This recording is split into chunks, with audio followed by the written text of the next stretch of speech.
Hey there, cats and kitties. I am the Blues Man, Johnny Blues. With this video, we'll be discussing my thoughts on episode 5 of the anime series, Everything Becomes F, The Perfect Insider. And it seems very much by the end of this episode that my speculations were erring on the side of being correct, that Magata, in her youth, it seems as though she was very much consumed with breaking the chains that were clasped around her, having a sense of freedom and wanting to lose that sense of being doll-like, being at the command of others. And it's very interesting how this plays out, because I believe it is her we're seeing all through the course of this episode in sort of a flashback, though we don't really have much information to go on that is the case, with the exception of just assuming it's her. And then by the end of the episode, you see that she has purchased this knife, and probably that is the integral knife to the murder of her parents, and it coincides very much with her uncle. Now we see through questioning of her aunt by Nishina Sono in this episode that the uncle was there, when this happened, when the murder of her parents took effect. And suddenly I found myself thinking, burgeoning out of this sense of Magata's own wanting to have a sense of freedom renewed for herself, have that level of becoming an adult and growing up and being free from the shackles that her parents represent. In that confrontation, the father shouting and everyone presuming that it was at Magata who had slain her own mother at that point, I won't let you do this, or whatever the dialogue is. It's very much commandeering, and for someone like her, who definitely is on a higher plane of intellect as well as possibly psychosis with the multiple personalities, and all these personalities in this episode, are we finding out, are relating to people who have died that she was close with, I guess you could say, a maid during her time in America, her dead twin brother. She was supposed to have a twin brother who died in birth, I guess, as well as this doll, I guess, her favorite doll growing up or something like that, kind of akin to having an invisible friend, a best friend, somebody you felt you could confide in a life scenario where very much you were at the beck and call of everyone else's wants and doings and such like that. It does also kind of skirt around the idea of this psychosis having been burgeoned, not just out of a sense of the intellect that she has, like she was a child prodigy, but how do we know there wasn't some kind of abuse, whether emotional or physical, going on that prompted this with her parents, whatever the case may be. Again, by the end of this episode, after she was just sort of wandering around in what I presume to be this flashback, she purchases this knife and she gives it to the uncle, almost as if to switch that whole aspect of freeing oneself onto somebody else, and in a sense manipulating, much as I speculated, the uncle, maybe even so far as being into a position where he killed her parents. Maybe it was a thing where the parents were more well off than this uncle was. This uncle maybe was not a man of means, and he would want to become that if he could. And having this illicit love affair with a minor, Dr. Magata was a minor at the time. What better way to sort of reclaim the lives for each other, in this illicit affair, than to remove the one obstacle that stands in their way, that being the parents. So it's very intriguing to me that we're left with this sort of open-ended, where did she really kill her parents herself? Could it be that, they did this together, a crime of passion where they wanted to be together so much they both murdered her parents and went on the run or something like that? It's all very interesting because, of course, then you have to keep reminding yourself, well, in this scenario, they're in a facility where she's been in lockdown for 15 years and he's the director of the facility, and the wife, his wife, her aunt, is there all along. So it's like, could this murder, I'm back to that point of wondering, could she have killed Magata because, maybe they kept this hidden for so many years and she stumbled onto the truth, and this is her way of enacting a sort of punishment against her husband and the husband's lover, her own niece, I don't know. It's quite intriguing, and it's once again also intriguing how this seems to be paralleled with Nishina Sono's life and her history, and this going back and forth, once again calling back on the fact that per this discussion, we finally understand what the purple reference was. She was wearing purple the day her parents died in what, unless I'm mistaken, looked like maybe it was an airport, maybe it was a mall. I don't know. But you only see it very briefly, and she looks different. Like, her hair was longer and darker and everything than what it is now, in the modern sense of the time period unfolding each episode. But so she was wearing purple, and I thought it was really interesting. I think the meat of this episode for me was the unfolding dynamic and relationship going on between she and Saikawa. Saikawa being Saikoa, I don't understand his sort of philosophical outlook on Magata being a better sort of mind. There's an evolutionary process in the function of living a day-to-day life and evolving over years, and he talks about, almost in a negative sense, somebody growing and adapting themselves, their personality, and all these conflicting emotions that we feel, condensing them down into one sort of fluid concept of who we are as a person. And he sees this almost as a bad thing, kind of. He's not ready to bet the farm on it, but he idolizes Magata's having these multiple personalities, and kind of, I guess he's saying, accepting who she is, all these different personas. And because her main persona was the only one that could legitimately claim her body as its own, she felt alone. There's something existential there that, is kind of freeing. The idea of the essence, the energy, the soul contained within the body being more than the sum of its parts, and having to almost be, confined by your own body.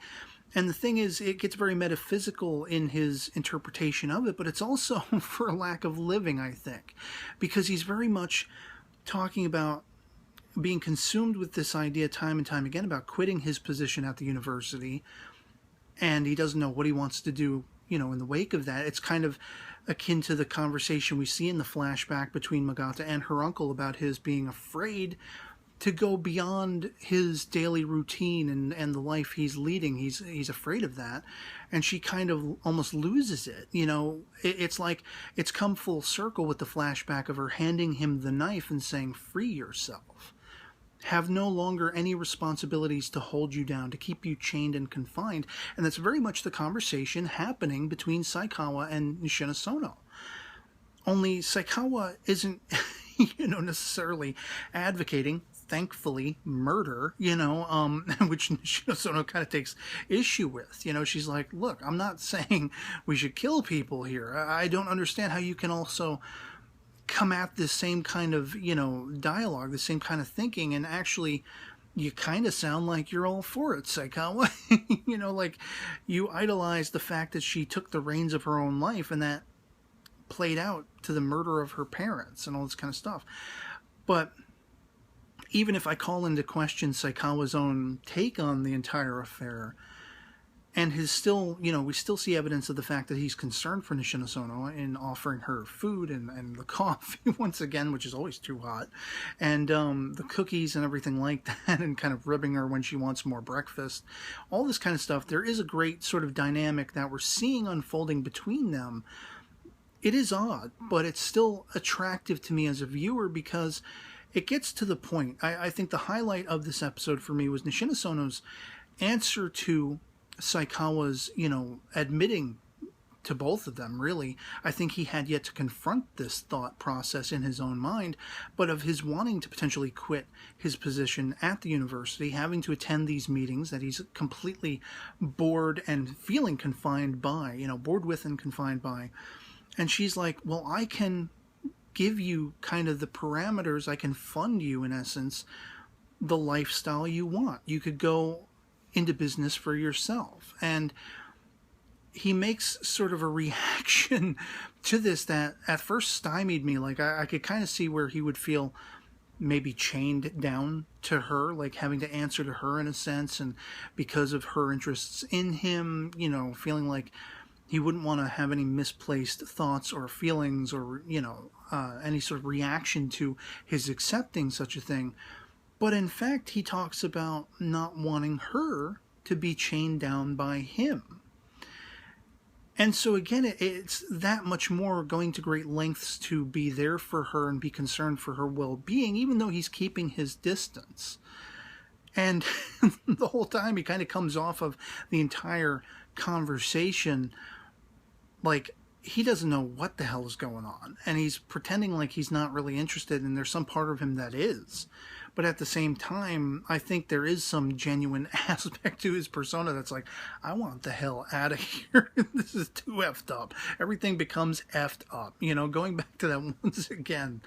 And so, like, by the end of this episode, I was absolutely compelled by their relationship dynamic. And I feel like certain of the aspects going back and forth between Magata and the uncle and the death of the parents are falling in line with my speculations. And how it's going to play out, I'm still not ready to bet the farm that it was a crime of passion between them, and maybe it had come full circle, and his wife later taking it out on both of them, you know, that kind of thing. But that seems like the likeliest scenario for the moment. And it's going to be interesting because, of course, we also have the message on the computer that tells us there is this magazine writer that's supposed to be coming. And my first thought was, oh, the next body bag to leave the facility, you know, when she arrives. But it's going to be very interesting to see what, if anything, this has to do with the flow of the tide thus far. If the tides will turn with this person's arrival, if this will be their sort of through line to the outside, because everyone is still confined in this facility. They have not been able to reach the outside. Whomever the killer is, if there is a killer that isn't Magata and or the uncle or something along those lines, or, you know, the sister and she's in disguise and all that kind of speculations that just, it gets thicker and thicker and thicker. I'm wondering if maybe we're over emphasizing this idea of complexity when maybe it's just a very simple case of two people fell into love, fell into lust against sort of societal norms, and it caught up to them by the end. But, you know, I'm starting to see, I've learned through the comments and everything like that, that this is based on a novel series that follows, as I've talked about in previous videos, Saikawa and Nishina Sono going on, I guess, in a sense, adventures or solving mysteries, whatever it is. And I'm kind of starting to see the first hint of that, where they've been at odds and they've been sort of distance between them. I kind of feel like there is a camaraderie, there is something closing the gap of that divide between them through the course of this particular unfolding mystery, and how they are both being very personally affected by it. You know, Saikawa is the kind of guy, he doesn't wear his emotions on his sleeve the way Nishina Sono does. But I feel like he is being just as affected as she is by the circumstances because of how much he idolized Magata and all this stuff. And I can only be left to wonder if at the culmination of this, after everything comes to light, will he still hold her in such high regard, hold Magata in such idealistic fashion, or if he'll sort of awaken to the reality of the scenario and stop being all, you know, pompous and metaphysical and looking at things from a philosophical angle that don't necessarily align to the realities of life, which it's ironic that Nishina Sono would be representative of in their twofold dynamic. So I'd love to hear from you guys in the comments below if you're in agreement with me on all of this, you know, what I was left with thinking the meatier aspects of this episode were. And if we are truly seeing that there's something very simplistic about all of this, all about this crime to do with Magata and her uncle and the affair they had and everything, if you still are under the suspicion that she is somehow behind all of this, or if it could be the aunt, you know, catching up with them, as I say, so many years on, learning the truth and punishing them effectively for what they've done, or if there is still something much more complex going on, you know. It's turned out to be quite fascinating to me as somebody who had to struggle through the first 3 episodes, and last week's episode was a complete 180-degree turn. And this episode, while there was a lot of long, drawn-out dialogue, and a lot of that stuff was just sort of, you know, I guess you could say strengthening where I was left at the end of the previous episode and speculation and everything like that, the relationships in how they are starting to come to the fore, is what has me attuned to this now. Not so much the mystery as the relationship dynamic between, as I say, Saikawa and Nishinosono. So, yeah, I'd love to hear from you guys, have a conversation about this very complex, seemingly, on the surface of it, series that might be much more simplistic in, form and function. And, yeah, so that'll be pretty much it for me on this. Hope this video finds you well, and I'll catch you all later. Peace.